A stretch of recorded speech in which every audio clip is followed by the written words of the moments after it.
দর্শক আসসালামু আলাইকুম। আমি এই মুহূর্তে অবস্থান করছি হাটহাজারী পৌরসভার বাস স্টেশন যে চত্বর, সেই চত্বরের পাশেই আপনারা স্ক্রিনে হয়তো দেখতে পাচ্ছেন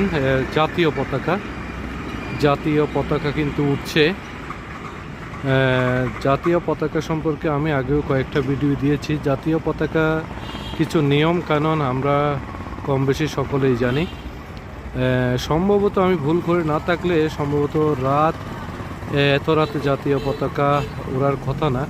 জাতীয় পতাকার যে নিয়ম নীতি সম্মান বিকাল 5টার মধ্যে সম্ভবত এটা নামিয়ে ফেলতে হয়, কিন্তু জাতীয় পতাকা কিন্তু এখন রাত প্রায় 2টা এখনও পর্যন্ত উঠছে।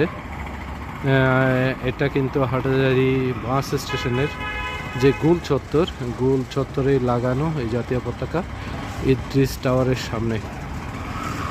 এদিকে কিন্তু সেই বাস স্টেশনের যে বিশপুরা, সেই বিশপুরাকে তো বিল্ডিংয়ের দক্ষিণ পাশে যে গোল চত্বরে কিন্তু এই জাতীয় পতাকা দেখা যাচ্ছে।